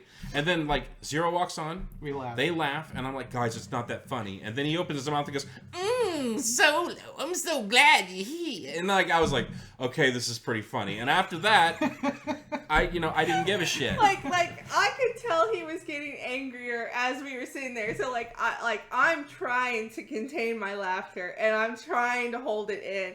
And I'm sitting next to Tim, who I've known forever, and we are just like he's slinking further in, and we are at this point actively trying to reel it in, but we're struggling because hey Snips, hey Sky Guy. Yeah, we went to see that movie, and I'm like, "Cool, animated Star Wars," and then it's like, "Hey, Anakin, here's your Padawan." Hey, It's like, "Hey, Sky Guy, how's it going?" Snips, and I'm like, "Nope, fuck this movie." So that's when the only way I was going to get enjoyment out of that movie was ripping on it. And So we started ripping on it. I was trying to find something redeeming because it was like, the jumping off point, which basically was the reason why I never watched the cartoon when it came on. Because It's I hated the way Anakin looked with the big square jaw and the big glossy look. Computer animation has never looked right to me like when they were doing it back then. it gets better, but It like would have to. those things were rough. And as like when that it was technically the first 3 episodes of the show that they jammed in together in one movie, and it was fucking awful. And I hated Ahsoka so much. But now at this point in time, as shit has gone on, I think she's like my favorite Star Wars character. She's good. If I had to choose a favorite, I don't know that I could choose Ahsoka. I'm hard. If I divest the sequel trilogy from, Might as The well. movies. Disney's going to. if I divest those and say the sequels don't exist, the 7, 8, and 9, those don't exist in this thing. If only. But if I do that, then I can still say in good conscience and faith that Luke is my favorite character. I can still say that in good conscience and faith that he is my favorite character. But if I am forced to have to include those Forced. sequels as part of those, my favorite character would surprise most people because still it's not Imperial and it's not like a Rebel. scoundrel. It's From- not a from- scoundrel. It's not Hera? It's not Hera. It's Kanan. Okay. I loved Kanan. He is the first character that I have found that I like his viewpoint of kind of the Force and how he dealt with it. Hera is a very close second though behind that. I actually very much like their like very understated romance throughout all of Rebels. I'm a huge Twi'lek fan, so or Twi'lek, however you want to pronounce it. So that's not a surprise that I was a big Hera fan too. Well, then let me surprise you. Like Luke Skywalker, you think is my favorite character, but do you know who my real favorite character is? Porkins. Yes. I need some ketchup for these fries, guys. You got one right behind you. Did someone see my soda? No, it's the Lothcats. I fucking love the Lothcats. They're amazing. Your favorite character Yeah, Lothcats are characters. is the Loth Cats. Yeah, because they, even then, when you saw like multiple of them, they didn't say Lothcats. They just said Lothcat. Mm-hmm. They are one. They are Borg. Mm-hmm. No, Luke Skywalker is my favorite. no, Luke is totally your favorite. Which, Porkins like, is a I close know, second. I know, there's a lot of people that would sit there and be very surprised that I'm not saying Princess Leia, especially out of the original trilogy. How about you, Nick? Who's your favorite character? Ahsoka. He already said it was Ahsoka. I thought you said she was a rising star. No, he said If like how much I hated Clone Wars when it started up, like I hated Ahsoka to start with what they've done with her and built on kind of like her storyline. She's fucking amazing. Especially she's Rosario Dawson. I She's, drank her bathwater. Ew. If you watch this video, that's gross. maybe to you. You're the reason that Belle Delphine gets millions of dollars. Hey, we talked about this, and that was fucking gross. She's fucking genius, just like George Lucas. She's no Rosario Merchandising. Dawson. She's no Rosario Dawson. Mm. I wouldn't drink anybody else's bathwater. Well, Skip past that part. I'm done with that. No, Jeff Bridges. no. I drink his bathwater too. Okay.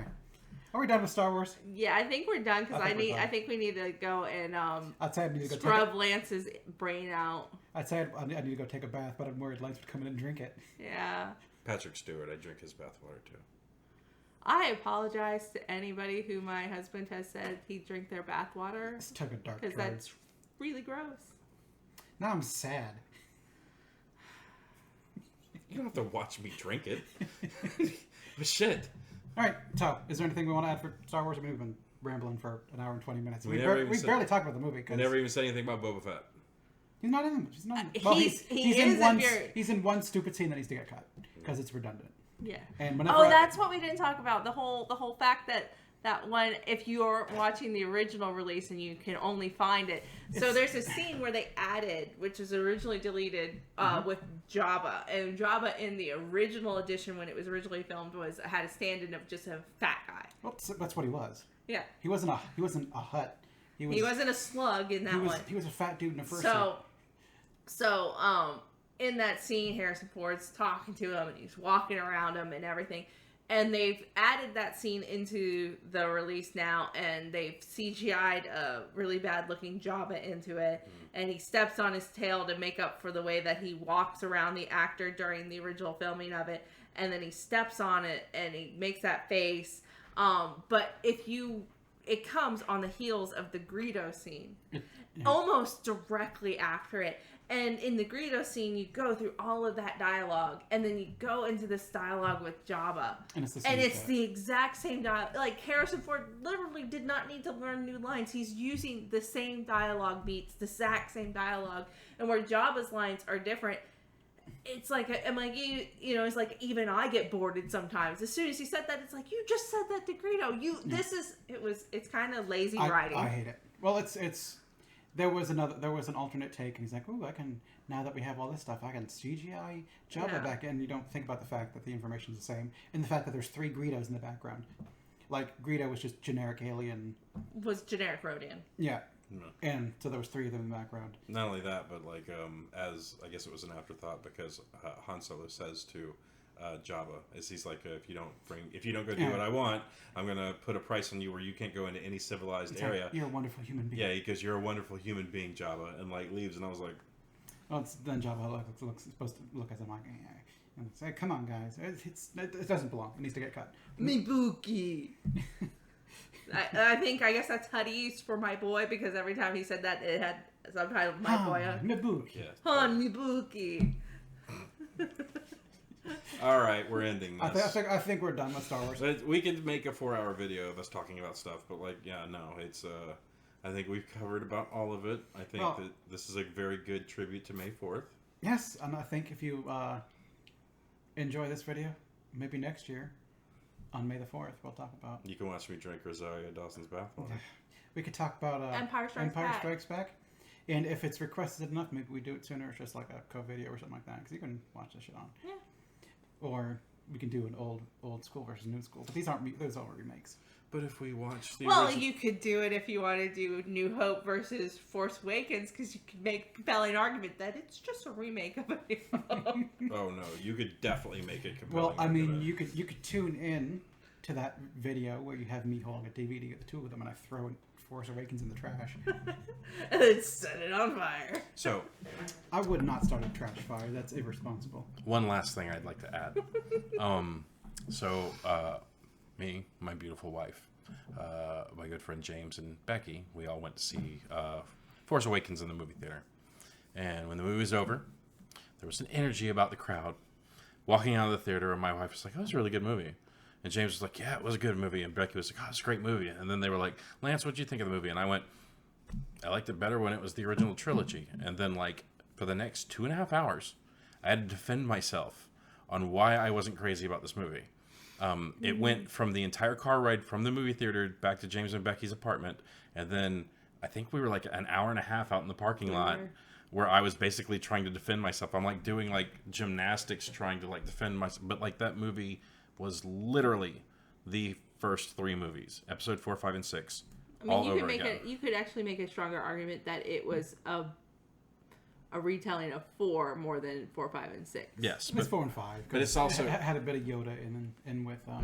but it was also the member what's her berries. What's her nuts? Yeah. It was all just member berries too. But Yeah. Well, but keep in mind, I did tell you where I was very strong in the camp of Force Awakens when it came out, that my overall opinion on Force Awakens would need to be revised Well, after I saw the next movies.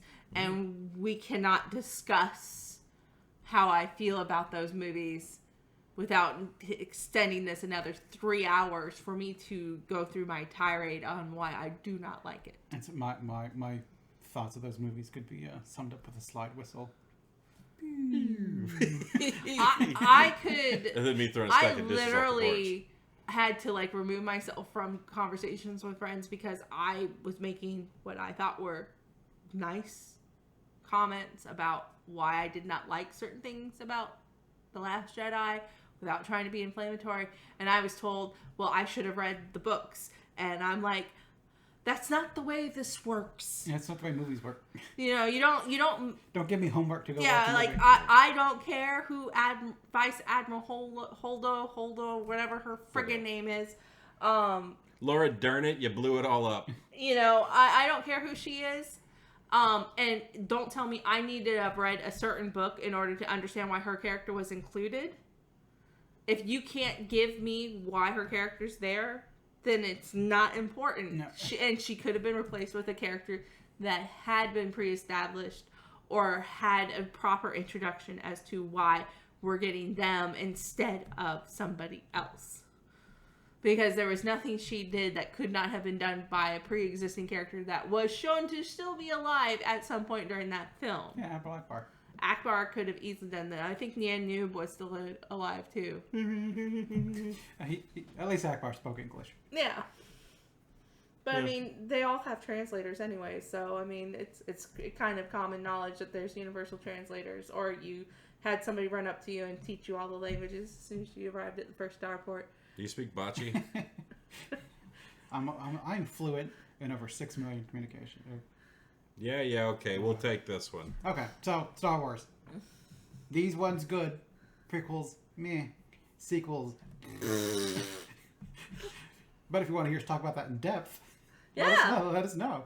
If you want to hear yet another angry rant about Star Wars movies, let us know. I'm happy to sit down for those. No one hates Star Wars movies More than quite like Star Wars fans.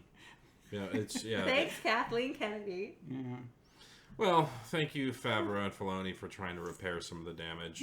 Thank you, Abrams, for like trying to like retcon some shit in Episode 9 because of 7, 8, and 9. 9 was my favorite of the 3. Nope. So 9 was the best one of the 3 of those movies, in my opinion. 8, 7, and then 9, See, I still bad, but the best of the 3. I hated 7, and then 8 came out and took all the things that were being set up in 7. It's like, fuck those things. And I'm like, yeah, fuck those things. And then 7, it was funny. It's like, who's Ray's parents? And you're like, you're fucking nobody. I'm like, yeah, fuck you, you're nobody. And then it was setting up more shit. Who's Snoke? Who could Snoke be? Fuck Snoke, he's dead. I'm like, yeah, fuck him. So It was great. I hated 7. one of the comments that I made to Amber that I think like current culture, like internet culture, has like destroyed movies is because Episode 7 came out and no one knew what the deal was with it, right? Because they kept super secret hush hush on it.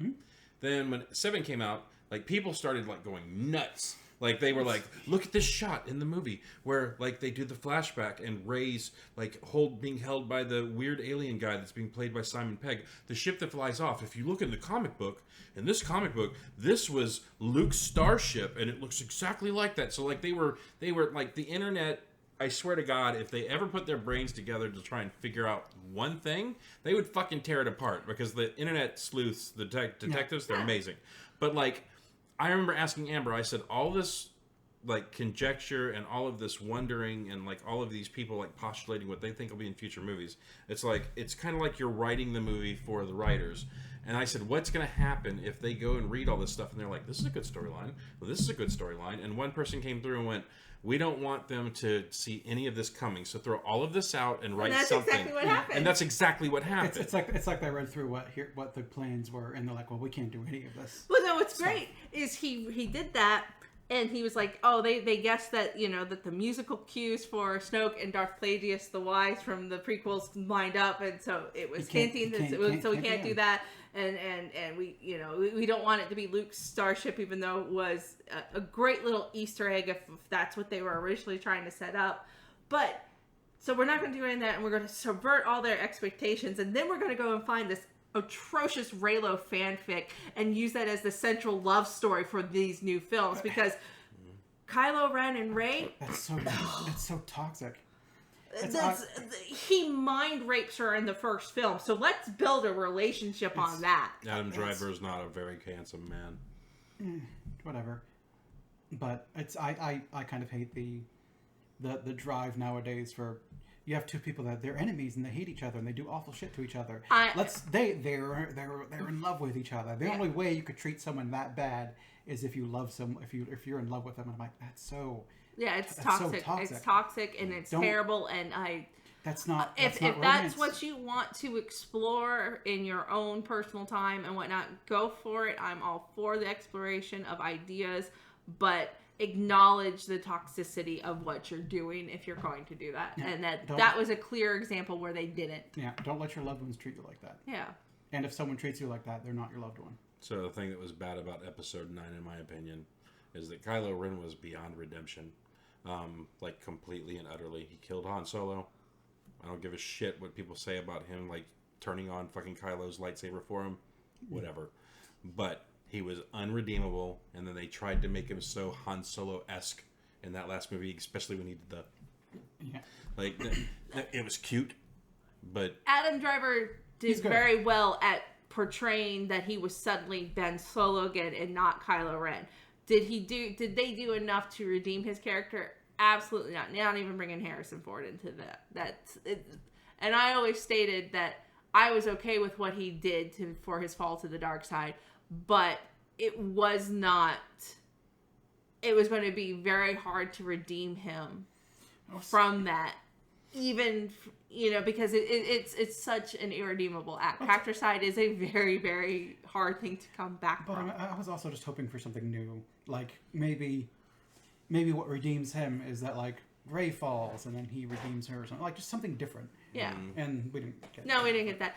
But I did remember the other thing I was trying to talk about, and it goes back to at least episode 4, so we can end on episode 4 beat. Okay. I thought it was really interesting that when Vader and Obi-Wan were fighting, you have that moment where he sees Luke's in the hangar bay and they're about to get it, and he has that little half smile and he turns off his lightsaber and he allows himself to be cut down, knowing that he's going to be able to ascend to a higher level as a Jedi, and then they'll be able to get away.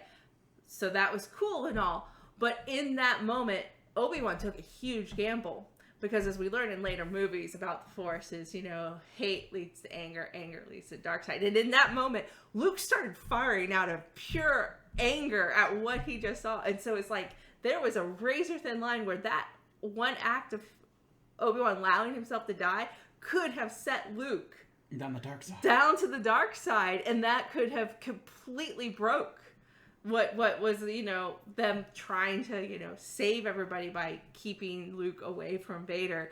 In that one moment, it could have pushed Luke to the other side, and it's like, and it's such an interesting observation because that was pure anger that Mark Hamill was giving us in that moment. One could say that that's the avenue it was taking, because when he gets sent to Yoda and he went and saw his future, he saw himself as Vader. But also keep in mind, being the product of that child, he did have a lot of Anakin's angers.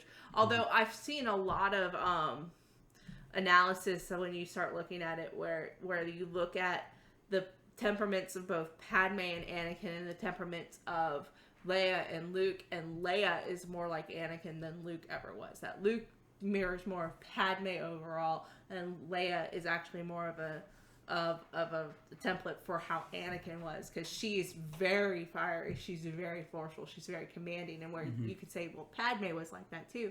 Padme, there's some certain temperaments where I've seen that, and I always thought that was an interesting comparison. It's the twins were for the other parents instead of being the gender specific ones. Yeah, I can see that. Am I a bad fan for never thinking about these things? There's a lot of movies I'm watching. I'm like, that was a good movie, and then maybe I love the movie. I just don't think about it because I don't give a shit. I think about a lot of movies. We've had this talk. The train never stops. Okay, so Let me give you my hot take on something. I agree with what you said. But what I did notice about these movies, because, I studied the movies rather closely myself. Darth Vader wears ankle-high socks. Now, we all know people that wear ankle-high socks are they're hotheads, okay? But Luke, okay? He wears the ones that go all the way up to the knees, and if you look really closely in Episode 7, you could see the suspender that runs from his underwear down the pants that are holding it in place.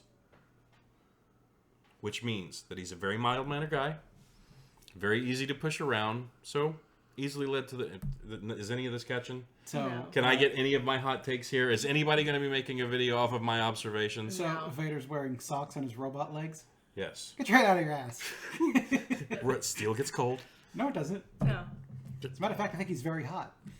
Or if he feels anything at all. I don't understand how people are so fucking observant these days. They go back and they watch this stuff and they're like, oh, if you look at this and you look at that. But it's I swear to God, I guarantee you George Lucas is like, okay. That's you could go back and watch. And I never thought about this stuff. Sure. I'll take credit for that. Why not? You could go back in Rogue One and watch the ghost being in there and be like, oh, cool. And that's a thing I would never notice. And I'm not going to go back and pause frame by frame and go through and go, oh, look. What the fuck are you talking about? The ghost is in. The ghost is in The Rogue ghost One. from Rebels is in Rogue One. It's all and Oh, yeah. and you can hear them call for General Syndulla on Yavin, and then the ghost is also in Episode 9. Well, in that big And skyfight. when all Yeah. the ships show up to Yeah. call the ghost. But someone arrives there did a too. pause on that, and they showed they circled 8 different ships that were there. So Yeah, I don't care. yeah, It's more. I think it's It's a the neat ghost being in Episode 9. It's so far in the future. We don't know who's necessarily running it. It could be could also- Hera still. It could be somebody else. It could be the. It could also just be that ship again because Yeah. there's a bunch of Corellian Yeah. 1300. that is the only ship like that they made. But in Rogue One, having the call for General Syndulla and then showing that ship, that's a clear tie-in of that cartoon directly into Rogue One, which makes sense because they go to Yavin in Rebels. They go to that exact same base multiple times in Rebels. And it takes place approximately at the same time because Rebels is leading into A New Hope. A little bit before. I mean, I think it's within it's probably around the same time that the Obi-Wan series is going to be going on. roughly the same time. Yeah, maybe a little before it. Because in Rebels, Right. Darth Maul goes to Tatooine when Obi-Wan is there, and Yeah. they have their final confrontation. If you know where they line up in the actual like storyline canon, like put it down in the And comments. Tim, James, Tim. I'm not James sure. and Tim. I'm not sure if we're gonna know until they release. Well, Obi-Wan and Tim, give us the background. after hearing all this, please go watch Rebels finally. Please. I wanted to talk to you about it. Please. Pay special attention to the Loth Cats. They give you a lot of information. Lazy ass Ryan. The naming convention's lazy, and there's Loth Cats in Mandalorian at least once. There was the one. Yeah. When Grogu saw the cage and he went up to it and it was like, "Meow," and he was like, all right, fuck that. Yeah. All right, can we be done talking about Star Wars? Yes. All right. So, happy holidays. Well, happy May the 4th. May the 4th be with you. If you still enjoy watching Star Wars movies, give this one a watch. Maybe watch the original ones. Who are we Maybe kidding? go back and watch the prequels. You can skip the sequels. Who are we kidding? Everyone has seen this movie. Yeah. Like it's rare when you find the person who's not seen Star Wars, and Well, even then they're the kind of like person that like farts in the tub and bites at the bubbles, where they're like, I haven't seen Star Wars and I'm proud of it. So Who gives a- I don't care if people never seen it. Like if you've never seen this movie, start up a reaction channel, and because this one and Lord of the Rings, you're gonna make bank off of people Yeah. coming back. Oh, you should watch these movies. yeah, it's person who hasn't seen Star Wars these days is like literally finding that virgin, you know, like that needle in the haystack. There's a lot of people that haven't seen these movies, and a lot of I think when people talk shit up, that's when I'm least interested in something. Mainly, If I had never seen Star Wars and I listened to us talk about this thing, I would never watch that. I'm like, these guys don't even. I gave it an 8, and I don't sound like I like it at all. But I gave it an 8. I'm just complaining. Yeah, I like no. to complain. yeah. Well, I mean, you see a lot more when you're older. I'm old and cynical, and I still love this movie, but I'll definitely be angry about the fact that they altered it. No. Well, personally, I think you guys are suffering from delusions of grandeur. So we're going to go ahead. We're going to put a cork in this one. So for our holiday special, May the 4th, I've been Lance. I've been Nick. And I'm special guest Amber. Yeah, thank you for watching. And we'll see you next May the 4th. We'll join you on May the 6th. Be with you. No, Revenge of the 6th. No, we're not doing that. Bye. Oh gosh.